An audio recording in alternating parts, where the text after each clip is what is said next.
Hi, welcome back to my channel. ಮದುವೆಯಾದ ದಿನಾನೇ ನನ್ನ ಗಂಡ ನನ್ನನ್ನು ಬಿಟ್ಟು ಹೊರಟೋದ. ಸರಿಯಾಗಿ ಕಾರಣನೂ ಹೇಳಿದೆ. ಆಗ ಅತ್ತೆ ಮನೆಯವರೆಲ್ಲ ಸೇರಿ ಅವ್ರ ಮನೆಯ ಕೆಲಸದವನ ಜೊತೆ ನನ್ನ ಮದುವೆ ಮಾಡಿದ್ರು. ತಿಂಗಳಿಗೆ ನನ್ನ ಗಂಡ ಹಿಂತಿರುಗಿದಾಗ ನನ್ನ ಅತ್ತೆ ಮಾವ 1 ತಿಂಗಳು ಕಾಯಲು ಸಾಧ್ಯವಿಲ್ಲ ಅಂತ ಮನೆ ಕೆಲಸದವನನ್ನ ನಿನ್ನ ಹೆಂಡತಿ ಮದುವೆ ಆಗಿದ್ದಾಳೆ ಅಂತ ಹೇಳಿ ಅವರೆಲ್ಲ ನನ್ನ ಜೊತೆ ಯಾರೂ ಮಾಡದ ಕೆಲಸವನ್ನ ಮಾಡಿದ್ರು. ನನ್ನ ತಪ್ಪಿಲ್ಲದಿದ್ದರೂ ನಾನು ಒಂದು ಘೋರ ಶಿಕ್ಷೆಯನ್ನು ಅನುಭವಿಸ್ಬೇಕಾಯ್ತು. ಅಂಥದ್ದೇನಾಯಿತು ತಿಳ್ಕೋಬೇಕು ಅಂದರೆ ಕತೆನ ಪೂರ್ತಿಯಾಗಿ ಕೇಳಿಸ್ಕೊಳ್ಳಿ, ಎಲ್ಲೂ ಸ್ಕಿಪ್ ಮಾಡಬೇಡಿ. ಕತೆ ತುಂಬಾ ಚೆನ್ನಾಗಿದೆ. ನನ್ನ ಹೆಸರು ಕಾವ್ಯ, ಅಪ್ಪ ಅಮ್ಮನ ಮುದ್ದಿನ ಮಗಳು. ನಾನೊಂದು ಸುಂದರವಾದ ಬದುಕನ್ನು ಕಟ್ಕೊಂಡು ನೆಮ್ಮದಿಯಾಗಿ ಬದುಕ್ತಾ ಇದ್ದೀನಿ. ಇತ್ತೀಚೆಗೆ ನನ್ನ ಜೀವನ ಸರಿ ಹೋಗಿದ್ದು ಅಂದರೆ ನನ್ನ ಅತ್ತೆಯನ್ನು ಅಂದರೆ ಸೋದರತ್ತೆಯನ್ನು ನನ್ನ ಅಪ್ಪನ ತಂಗಿ ನಮ್ಮ ಮನೆಯಲ್ಲಿ ಇದ್ದಿದ್ದು. ನಾನು ಚಿಕ್ಕವಳಾದ ದಿನದಿಂದಲೂ ಅವರ ಗಂಡ ಅವರನ್ನು ಬಿಟ್ಟು ಬಿಟ್ಟಿದ್ರು. ಇಲ್ಲಿಗೆ ಬಂದ ಮೇಲೆ ಅಮ್ಮನಿಗೆ ಕಾಟ ಕೊಡಲು ಶುರು ಮಾಡಿದ್ದಳು. ಅಪ್ಪನಿಗೆ ಇದೆಲ್ಲ ತಿಳಿಯುತ್ತಿರಲಿಲ್ಲ. ಅತ್ತೆ ಕೊಡುತ್ತಿದ್ದ ಕಾಟ ಅಪ್ಪನಿಗೆ ಹೇಳಿದ್ರೆ ಅಪ್ಪ ತುಂಬ ಬೇಸರ ಮಾಡ್ಕೋತಿದ್ರು. ಈ ಮನೆ ನನ್ನ ತಂಗಿಗೂ ಕೂಡ ಸೇರಬೇಕು, ಅವಳು ಇಲ್ಲಿ ಇಲ್ಲದೆ ಹೋದರೆ ನಿಮ್ಮನ್ನೆಲ್ಲ ಮನೆಯಿಂದ ಹೊರಗೆ ಕಳಿಸ್ತೀನಿ ಅಂತ ಪ್ರತಿದಿನ ಜಗಳ. ಅತ್ತೆಯಿಂದ ಮನೆಯಲ್ಲಿ ಅತ್ತೆ ನಮ್ಮನ್ನೆಲ್ಲ ಜಗಳ ಮಾಡಿಸಿ ನಂತರ ಅವಳು ರೂಮಲ್ಲಿ ಹೋಗಿ ಜೋರಾಗಿ ನಗ್ತಾ ಇರ್ತಿದ್ಲು. ಕಾರಣ ಕೇಳಿದ್ರೆ ಅವಳು ಹೇಳ್ತಾ ಇದ್ದಿದ್ದು ಒಂದೇ ಮಾತು, ನಿಮ್ಮನೆ ಸಂಸಾರ ನಿಮ್ಮಿಷ್ಟ, ಜಗಳ ಆದರೂ ಮಾಡ್ಕೊಳ್ಳಿ, ಇನ್ನೇನಾದರೂ ಮಾಡ್ಕೊಳ್ಳಿ, ಆದರೆ ನನ್ನ ವಿಷಯದಿಂದ ಜಗಳ ಯಾಕೆ ಹಾಡ್ತೀರಾ? ನನ್ನ ಗಂಡ ಕಷ್ಟ ಕೊಟ್ಟಿದ್ದಕ್ಕೆ ನಾನಿಲ್ಲಿ ಬಂದಿದ್ದು. ನಿನ್ನ ಅಮ್ಮನಿಗೆ ನಾನೇನು ಮಾಡಿದೆ? ಅವಳು ಯಾವಾಗಲೂ ನನ್ನನ್ನು ನೋಡಿದ್ರೆ ಹೊಟ್ಟೆ ಉರಿ ಪಡ್ತಾಳೆ. ಮೊದಲಿಗೆ ಅವಳಿಗೆ ಹೆಣ್ಣು ಮಕ್ಕಳ ಜೊತೆ ಹೇಗಿರಬೇಕು ಅಂತ ಹೇಳ್ಕೊಡು. ನೀನು ಒಂದು ಹೆಣ್ಣು ಮಗು ಅಂತ ತುಂಬ ಕೋಪದಿಂದ ಅತ್ತೆ ಹೇಳ್ತಾ ಅವಳ ರೂಮಿನ ಬಾಗಿಲನ್ನು ತುಂಬ ಜೋರಾಗಿ ಹಾಕ್ತಿದ್ಲು. ನನಗೆ ದುಃಖ ಆದರೂ ಇದನ್ನೆಲ್ಲ ತುಂಬ ಅಡ್ಜಸ್ಟ್ ಮಾಡ್ಕೋತಿದ್ದೆ. ಅಮ್ಮಂಗೂ ಸಮಾಧಾನ ಮಾಡ್ತಿದ್ದೆ. ಅಮ್ಮನನ್ನು ನನ್ನ ಗೆಳತಿಯರ ಮನೆಗೆ ಕರ್ಕೊಂಡು ಹೋಗ್ತಿದ್ದೆ. ಆಗ ಅಮ್ಮ ತನ್ನ ದುಃಖವನ್ನು ತೋಡ್ಕೊಳ್ತಿದ್ಲು. ಒಮ್ಮೊಮ್ಮೆ ವಾರಗಟ್ಟಲೆ ಅಮ್ಮನನ್ನು ಅವಳ ತವರು ಮನೆಯಲ್ಲಿ ನಾನೇ ಬಿಟ್ಟು ಬರ್ತಿದ್ದೆ. ಚಿಕ್ಕವಳಾದರೂ ಕೂಡ ಅಪ್ಪನ ಮಾತನ್ನು ಕೇಳಿದೆ. ಅಮ್ಮನಿಗೆ ಎಲ್ಲಿ ಸುಖ ಸಿಗುತ್ತದೆ, ಅವಳಿಗೆ ಮನಃಶಾಂತಿ ಸಿಗುತ್ತದೆ, ಅಲ್ಲಿ ಅಮ್ಮನನ್ನು ಬಿಟ್ಟು ಬರ್ತಾ ಇದ್ದೆ. ಅಮ್ಮ ಬಿಟ್ಟು ಹೋದ ಕೆಲಸಗಳನ್ನು ನಾನು ಮಾಡ್ತಾ ಇದ್ದೀನಿ. ಅತ್ತೆ ಒಂದು ಕಡ್ಡಿಯನ್ನು ಕೂಡ ಮೇಲೆ ಎತ್ತು ಕೆಳಗೆ ಇಡ್ತಾ ಇರಲಿಲ್ಲ. ಇದರಿಂದ ನನಗೆ ಒಂದು ಮನೇನ ಹೇಗೆ ನೋಡ್ಕೋಬೇಕು ಅನ್ನೋದು ತುಂಬ ಚಿಕ್ಕವಳಾಗಿದ್ದಾಗಲೇ ತಿಳಿದು ಬಿಟ್ಟಿತ್ತು. ಅದರಲ್ಲೂ ಒಬ್ಬಳೇ ಇರೋದು ಕೂಡ ಅಭ್ಯಾಸ ಆಗಿದೆ. ಸ್ವಲ್ಪ ದಿನ ಅಲ್ಲಿ ಸ್ವಲ್ಪ ದಿನ ಇಲ್ಲಿ ಇರೋದು ಅಮ್ಮನಿಗೆ ಅಭ್ಯಾಸ ಆಗಿತ್ತು. ಅಮ್ಮನ ಪರಿಸ್ಥಿತಿ ಪರವಾಗಿಲ್ಲ. ಕೊನೆಗೆ ಅಮ್ಮ ಧೈರ್ಯದಿಂದ ಇರಲು ಆರಂಭಿಸಿದ್ಲು. ಈಗ ನಾನು ಡಿಗ್ರಿ ಓದ್ತಾ ಇದ್ದೀನಿ. ತುಂಬ ಒಳ್ಳೆ ಕಾಲೇಜಲ್ಲಿ ಪಾರ್ಟ್ ಟೈಮ್ ಕೆಲಸ ಕೂಡ ಮಾಡ್ತೀನಿ. ನನಗೆ ಬಂದ ದುಡ್ಡನ್ನು ಅಮ್ಮನಿಗೆ ಕೊಡ್ತೀನಿ. ಅಪ್ಪ ನನ್ನ ಖರ್ಚಿಗೆ ದುಡ್ಡು ಕೊಡ್ತಾರೆ, ಆದರೆ ಅಮ್ಮನಿಗೆ ದುಡ್ಡು ಅಂದರೆ ಅವಳಿಗೆ ಯಾಕೆ ದುಡ್ಡು ಅಂತ ಮೂಗು ಮರಿತಾರೆ. ಆದ್ದರಿಂದ ಅಮ್ಮನ ಸಂಪೂರ್ಣ ಖರ್ಚನ್ನು ನಾನೇ ನೋಡ್ಕೋತಾ ಇರೋದು. ನಾನಿರೋದು ಒಬ್ಬಳೇ ಮಗಳಾಗಿದ್ದರಿಂದ ಅಪ್ಪ ಅಮ್ಮನಿಗೆ ಗಂಡು ಹೆಣ್ಣು ಮಗು ಎರಡೂ ಕೂಡ ನಾನು ತುಂಬ ಚೆನ್ನಾಗಿ ಓದ್ತಾ ಇದ್ದೀನಿ. ಇಂದು ನನ್ನ ಕಾಲೇಜಿನ ಪ್ರೊಫೆಸರ್ ನಮ್ಮ ಮನೆಗೆ ಬಂದಿದ್ದರು, ಅವರ ಮಗನ ಮದುವೆಗೆ ಕಾರ್ಡನ್ನು ಕೊಡೋದಕ್ಕೆ.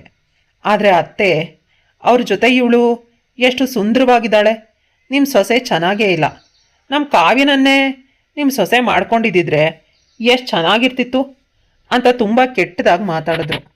ಆ ಮಾತಿಗೆ ಮದುವೆ ಹುಡುಗ ತುಂಬ ಕೋಪ ಮಾಡಿಕೊಂಡು ಎದ್ದು ಹೊರಟೋದ. ನಂಗೆ ಅವಮಾನ ಆಯಿತು. ಪ್ರೊಫೆಸರ್ ನನಗೆ ಇದೆಲ್ಲ ಅರ್ಥ ಆಗುತ್ತೆ. ಹಳೆಯ ಕಾಲದವರು ಅದೇ ರೀತಿ ನನ್ನ ಮಗನನ್ನು ನಾನು ಸ್ವಲ್ಪ ಸಮಾಧಾನ ಮಾಡ್ತೀನಿ, ಯೋಚಿಸ್ಬೇಡ ಅಂತ ಹೇಳಿದ್ರು. ಆದರೆ ಅತ್ತೆ ಮಾಡಿದ ವಿಷಯದಿಂದ ನನಗೆ ತುಂಬ ದುಃಖ ಆಯಿತು. ಅದಕ್ಕಾಗಿ ನಾನು ಅತ್ತೆಯಿಂದ ಮನೆಯಿಂದ ಹೇಗಾದರೂ ಮಾಡಿ ಹೊರಗೆ ಹಾಕಲೇಬೇಕು, ಯಾವುದೇ ಕಾರಣಕ್ಕೂ ಮನೆಯಲ್ಲಿ ಇಟ್ಕೊಳ್ಳೋದಕ್ಕೆ ಸಾಧ್ಯನೇ ಇಲ್ಲ ಅಂತ ಯೋಚಿಸ್ತಿದ್ದೆ. ಆಗೊಂದು ಹೊಸ ಐಡಿಯಾ ಹೊಳೀತು.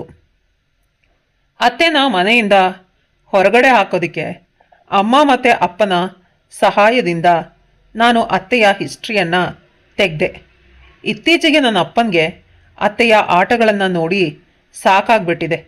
ಅದಕ್ಕೆ ಅವರು ಕೂಡ ಅತ್ತೆಯಿಂದ ಹೊರಬರೋದಕ್ಕೆ ಪ್ರಯತ್ನ ಮಾಡ್ತಿದ್ದಾರೆ. ಅತ್ತೆಗೆ 2 ಗಂಡು ಮಕ್ಕಳಿದ್ದಾರೆ. ಒಬ್ಬ ವಿದೇಶದಲ್ಲಿದ್ದಾನೆ, ಇನ್ನೊಬ್ಬ ಬೆಂಗಳೂರಲ್ಲಿದ್ದಾನೆ.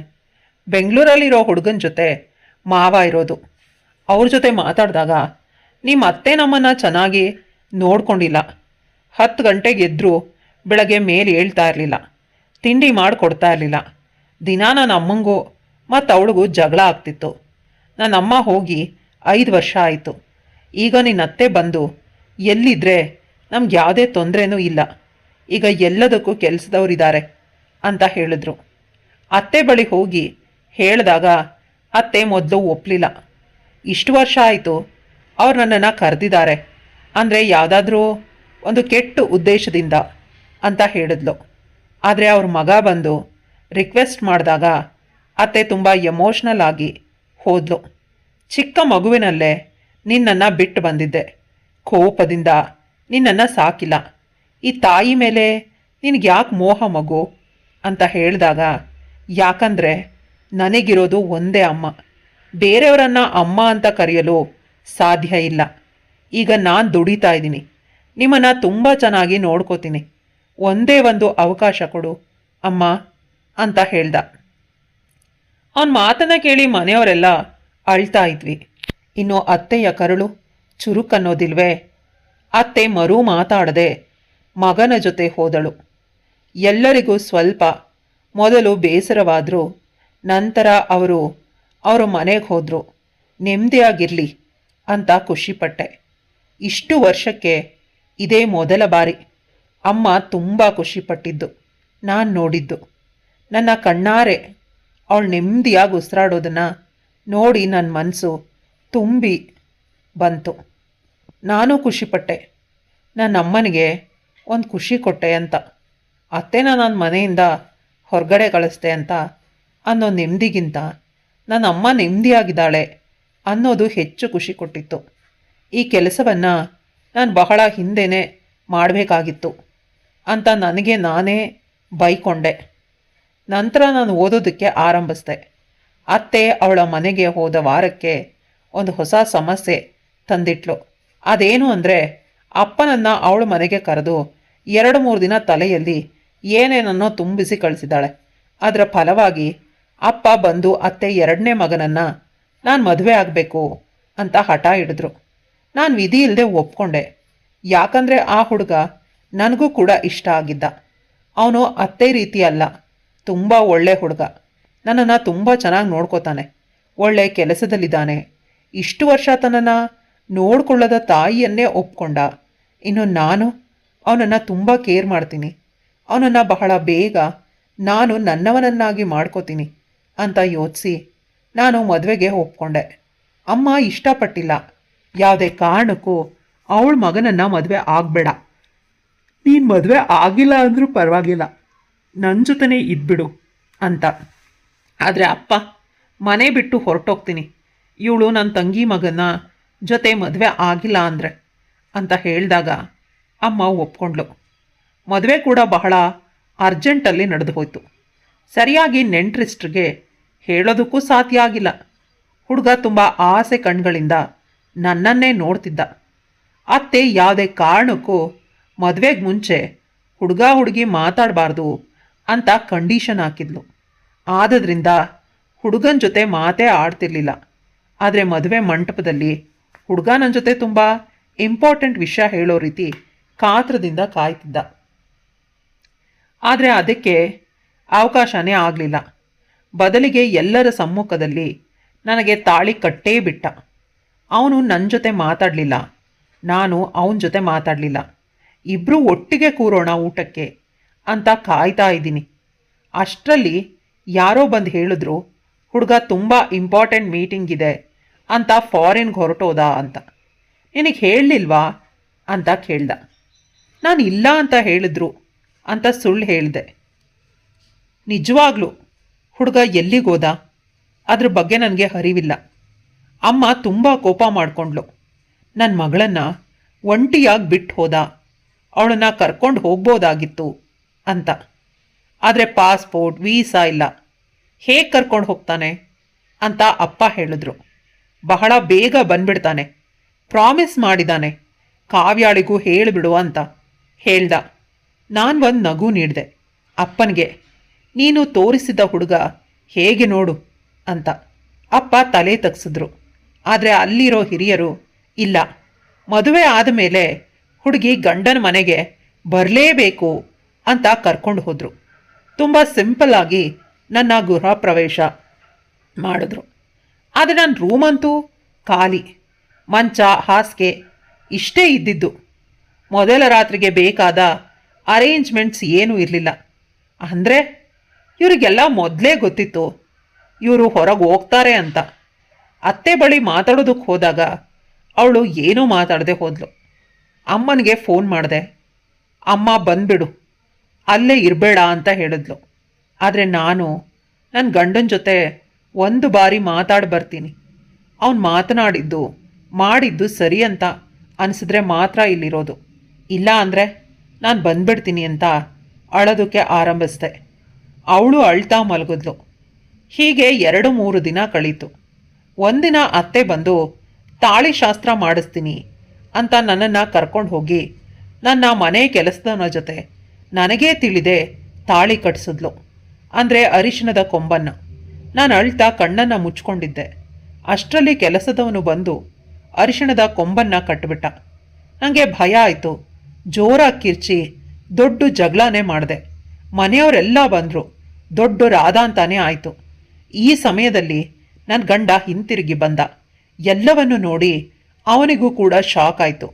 ಅತ್ತೆ ಸತ್ಯ ಹೇಳೋದಿಲ್ಲ ಅನ್ನೋದು ನನ್ನ ಗಂಡನಿಗೆ ತಿಳಿಯಿತು. ಅವನು ಅವನ ಅಪ್ಪನ ಬಳಿ ತುಂಬ ಜೋರಾಗಿ ಮಾತಾಡ್ತಾ, ನಾನು ಸ್ವಲ್ಪ ದಿನ ಹೊರಗೋದೆ ಅಷ್ಟೇ, ನನ್ನ ಹೆಂಡತಿಗೆ ಈ ರೀತಿ ಕಷ್ಟ ಕೊಡೋ ಅಧಿಕಾರ ನಿಮಗೆ ಯಾರು ಕೊಟ್ಟಿದ್ದು?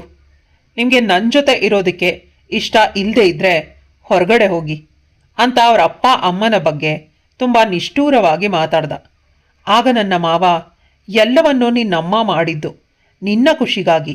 ನಿನ್ನ ಹೆಂಡತಿಯ ಜಾತಕ ಅಷ್ಟೊಂದು ಚೆನ್ನಾಗಿಲ್ಲ, ಅವಳಿಗೆ 2ನೆಯ ಮದುವೆ ಆಗಬೇಕು. ಆದಾಗ ಮಾತ್ರ ಮೊದಲನೇ ಗಂಡ ಸುಖವಾಗಿ ಇರುವುದು. ಅದಕ್ಕಾಗಿ ಕೆಲಸದವನ ಜೊತೆ ಅರಿಶಿಣದ ಕೊಂಬನ್ನು ಕಟ್ಟಿಸಿದ್ದು. ಈಗ ಆ ಶಾಸ್ತ್ರ ಮುಗಿದು ಹೋಯಿತು. ಆ ಕೆಲಸದವನೂ ಇಲ್ಲ, ಅವನು ದೇಶಾಂತರ ಹೊರಟೋದ. ಇನ್ನೆಂದೂ ಈ ಕಡೆ ಬರೋದಿಲ್ಲ. ಕೇವಲ ಶಾಸ್ತ್ರಕ್ಕಾಗಿ ಕಟ್ಟಿಸಿದ್ದು. ನಿನ್ನ ಹೆಂಡತಿಯ ಜಾತಕದಲ್ಲಿ ಸಮಸ್ಯೆ ಇದ್ದಿದ್ದರಿಂದ ಅದಕ್ಕೆ ಇದ್ದಿದ್ದು ಇದೊಂದೇ ಪರಿಹಾರ. ಅಮ್ಮ ಇದನ್ನು ನಂಬ್ತೀಯಾ ಅಂದಾಗ ನನ್ನ ಅತ್ತೆ ನನ್ನ ಕೈನ ಹಿಡ್ಕೊಂಡು ಹೇಳ್ತಾಳೆ ಅಳ್ತಾ, ಮಗು, ನಿನ್ನ ಜಾತಕ ನೀನು ಚಿಕ್ಕವಳಿದ್ದಾಗಲೇ ಬರ್ಸಿದ್ದೆ. ನನಗೆ ನಿನ್ನಮ್ಮನ ಮೇಲೆ ಸ್ವಲ್ಪ ಕೋಪ ಕಸಿವಿಸಿ ಇರ್ಬೋದು. ನನಗೆ ನಿನ್ನಮ್ಮನ ಒಳ್ಳೆತನದಿಂದ ಹಿಂಸೆ ಆಗ್ತಿತ್ತು.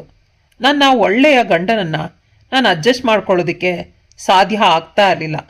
ಆದರೆ ತುಂಬ ಕೆಟ್ಟ ಅಣ್ಣನನ್ನು ನಿನ್ನಮ್ಮ ಅಡ್ಜಸ್ಟ್ ಮಾಡಿಕೊಂಡು ಬದುಕ್ತಾ ಇದ್ಲು ಅಂತ ಹಿಂಸೆ ಆಗಿದ್ದಕ್ಕೆ ನಾನು ಈ ರೀತಿ ಆಡ್ತಾ ಇದ್ದಿದ್ದು. ನೀನು ನನ್ನ ಕಣ್ಣ ಮುಂದೆ ಬೆಳೆದ ಮಗು, ನೀನು ಚೆನ್ನಾಗಿರಬೇಕು. ನಿನ್ನ ಜಾತಕದಲ್ಲಿ ಸಮಸ್ಯೆ ಇದ್ದಿದ್ದರಿಂದ ನಾನು ನನ್ನ ಮಗನಿಗೆ ನಿನ್ನನ್ನು ಮದುವೆ ಮಾಡಿಕೊಂಡೆ. ಬೇರೆ ಕಡೆ ನಿನ್ನ ಮದುವೆ ಆಗೋದು ತುಂಬ ಕಷ್ಟ ಇತ್ತು. ಅದಕ್ಕಾಗಿ ಬೇಕಾದ ಶಾಂತಿ ಪೂಜೆ ಎಲ್ಲವನ್ನು ನಾನು ಮಾಡಿಸಿದ್ದೀನಿ. ಇನ್ನು ನೀನು ನಿನ್ನ ಗಂಡನ ಜೊತೆ ಆರಾಮಾಗಿರ್ಬೋದು ಅಂತ ಹೇಳಿದ್ಲು. ನಾನು ಅತ್ತೆನ ಗಟ್ಟಿಯಾಗಿ ತಪ್ಕೊಂಡೆ. ಜೋರಾಗಿ ಅಳೋದಕ್ಕೆ ಆರಂಭಿಸ್ದೆ. ಅತ್ತೆ ನನ್ನನ್ನು ತುಂಬ ಸಮಾಧಾನ ಮಾಡಿದ್ರು. ನಂತರ ಅಲ್ಲೇ ಇದ್ದ ಪಕ್ಕದ ದೇವಸ್ಥಾನದಲ್ಲಿ ನನ್ನ ಗಂಡನ ಕೈಯಲ್ಲಿ ಪುನಃ ನನಗೆ ತಾಳಿ ಕಟ್ಸಿದ್ರು. ಅದನ್ನು ನೀರಲ್ಲಿ ಬಿಟ್ಬಿಟ್ರು. ಹಳೆಯ ಅರಿಶಿಣದ ಕೊಂಬನ್ನು ನನ್ನ ಗಂಡ ನನ್ನ ಕಣ್ಣೀರನ್ನು ಒರೆಸ್ದ. ಅವನು ಎಷ್ಟು ಒಳ್ಳೆಯವನು ಅಂದರೆ ಹೇಳೋದಕ್ಕೆ ಸಾಧ್ಯ ಇಲ್ಲ. ಅವನ ಸ್ಪರ್ಶದಿಂದಾನೇ ನನ್ನ ನೋವು ಸಂಪೂರ್ಣವಾಗಿ ಮಾಯ ಆಯಿತು. ನನ್ನನ್ನು ಗಟ್ಟಿಯಾಗಿ ತಪ್ಕೊಂಡು ಅಳಬೇಡ ಅಂತ ಸಮಾಧಾನ ಮಾಡ್ದ. ನಾನು ನಿನಗೆ ರಕ್ಷಾ ಕವಚ ಆಗಿರ್ತೀನಿ. ಈ ಬದುಕಿಗೆ ನಿನ್ನನ್ನು ರಕ್ಷಣೆ ಮಾಡ್ತೀನಿ. ನಿನ್ನನ್ನು ಯಾರೂ ಕೂಡ ನೋವು ಮಾಡೋದಕ್ಕೆ, ಕಷ್ಟ ಕೊಡೋದಕ್ಕೆ ಬಿಡೋದಿಲ್ಲ. ನನ್ನನ್ನು ನಂಬು ಅಂತ ಪ್ರತಿಜ್ಞೆ ಮಾಡ್ದ. ಅವನ ಒಳ್ಳೆತನ, ಅವನ ಪ್ರೀತಿಯ ಸ್ಪರ್ಶ ನನ್ನಲ್ಲಿ ಒಂದು ಹೊಸತನನ ಮೂಡಿಸ್ತು. ನನ್ನ ಬದುಕು ಇನ್ನೂ ಸುಂದರವಾಗತ್ತೆ, ನೆಮ್ಮದಿಯಾಗಿರುತ್ತೆ ಅಂತ ನಾನು ಯೋಚನೆ ಮಾಡಿದೆ. ನನ್ನ ಯಾವುದೇ ವಿಷಯದ ಬಗ್ಗೆ ಕೆಟ್ಟದಾಗಿ ಯೋಚಿಸೋ ಅಗತ್ಯ ಇಲ್ಲ. ನಾನು ನಿಜವಾಗ್ಲೂ ಅದೃಷ್ಟವಂತೆ. ದೇವರು ತುಂಬ ಒಳ್ಳೆಯದೇ ಮಾಡಿದ್ದಾನೆ. ಕತೆ ಇಲ್ಲಿಗೆ ಮುಗಿಯುತ್ತೆ. ಕತೆ ಇಷ್ಟ ಆದರೆ ಲೈಕ್, ಶೇರ್, ಕಮೆಂಟ್ ಮಾಡೋದನ್ನು ಮರಿಬೇಡಿ. ಇಂತಹ ಇನ್ನಷ್ಟು ಇಂಟ್ರೆಸ್ಟಿಂಗ್ ಕತೆಗಳಿಗಾಗಿ ನನ್ನ ಚಾನಲ್ನ ಸಬ್ಸ್ಕ್ರೈಬ್ ಮಾಡ್ಕೊಳ್ಳಿ.